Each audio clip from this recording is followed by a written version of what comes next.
Kamusta mga kapatid sa pananampalataya? Nandito na naman tayo para sa isang espesyal na sandali ng pagninilay at panalangin. Alam ko na marami sa atin ang dumaranas ng mabibigat na pasanin, lalo na pagdating sa usaping pinansyal. Yung pakiramdam na parang nalulunod ka na sa utang at hindi mo na alam kung saan ka kukuha ng pag-asa. Ngayon, sama-sama nating ilapit sa Panginoon ang lahat ng ito. Madalas kapag naiipit tayo sa problema sa pera, ang unang nararamdaman natin ay takot at pagkabalisa. Paano ko babayaran ito? Saan ako kukuha ng panggastos bukas? Nagiging sanhi ito ng hindi pagkakatulog, stress, at minsan ay nawawalan na tayo ng pag-asa. Pero nais kong ipaalala sa iyo, kapatid, hindi ka nag-iisa. Mayroon tayong isang Diyos na nakakakita, nakakarinig, at higit sa lahat, nagmamalasakit. Sabi nga sa Biblia, huwag kayong mabalisa sa anumang bagay, kundi sa lahat ng bagay sa pamamagitan ng panalangin at pagsusumamo na may pagpapasalamat, ipaalam ninyo ang inyong mga kahilingan sa Diyos. Ang unang hakbang para makalaya sa bigat ng utang ay ang pagsuko nito sa Diyos. Hindi ito nangangahulugang pababayaan na lang natin ang ating mga responsibilidad. Ang ibig sabihin nito ay kinikilala natin na sa sarili nating lakas, limitado lang ang kaya nating gawin. Kailangan natin ang kanyang tulong, ang kanyang gabay, at ang kanyang himala sa ating buhay. Kapag isinuko natin ang ating mga alalahanin sa kanya, pinapalitan niya ito ng kapayapaan na hindi kayang unawain ng isip ng tao. Ngayon, inaanyayahan ko kayong lahat na pumikit sandali, huminga ng malalim, at buong pusong sabayan ako sa panalangin ito.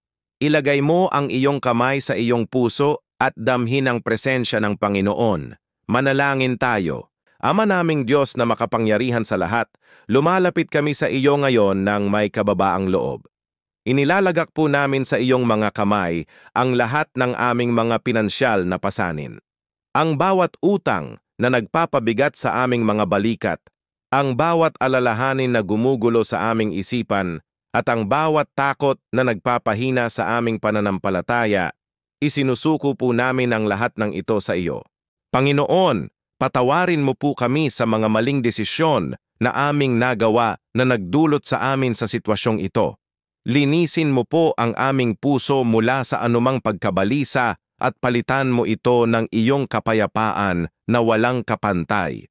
Alisin mo po ang diwa ng kakulangan sa aming buhay at punuin mo kami ng iyong kasaganaan.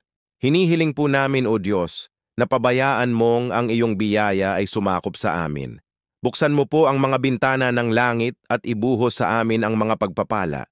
Hayaan mong ang pera, mga mapagkukunan, at mga tamang pagkakataon ay dumaloy ng sagana sa aming buhay. Gabayan mo po ang aming mga kamay sa pagtatrabaho at bigyan mo kami ng karunungan sa pamamahala ng mga biyayang ipagkakaloob mo. Ginagawa namin ang panalangin ito, hindi para sa kasakiman o para sa sariling kapurihan, kundi para sa iyong higit na kaluwalhatian. Nais po naming maging isang daluyan ng iyong pagpapala sa iba. Tulad ng iyong pangako, kami ay pinagpala upang maging isang pagpapala. Salamat po Panginoon dahil alam naming dininig mo ang aming panalangin. Nagtitiwala kami sa iyong kabutihan at katapatan. Sa pangalan ni Jesus, Amen at Amen. Huminga ng malalim kapatid. Pakawalan mo ang bigat. Tandaan natin ang sinasabi sa Deuteronomio Kabanata 8, Talata 18, sapagkat ang Panginoon ang nagbibigay sa iyo ng kakayahang magpayaman. Hindi galing sa sarili nating talino o lakas ang kakayahang umasenso, kundi biyaya at kaloob mula sa Diyos. Maniwala ka na binigyan ka niya ng kakayahan. Kailangan mo lang itong tuklasin, gamitin at ipagkatiwala sa kanya ang resulta. Patuloy tayong manalig, magsumikap at magtiwala sa kanyang perpektong plano. Ang pagsubok na ito ay hindi ang katapusan ng iyong kwento. Ito ay isang kabanata lamang na magpapatatag sa iyong pananampalataya. Manatili kang tapat at makikita mo ang kamay ng Diyos na kumikilos sa iyong buhay sa mga paraang hindi mo inaasahan. Maraming salamat sa iyong pagsama sa panalangin ito. Naway napuspos ka ng pag-asa at panibagong lakas. Kung pinagpala ka ng mensaheng ito, mangyaring i-like ang video na ito at ibahagi sa iba na maaaring nangangailangan din nito. Huwag kalimutang mag-subscribe sa ating channel Liwanag at Pag-asa TV para sa mas marami pang mensahe ng pananampalataya at inspirasyon.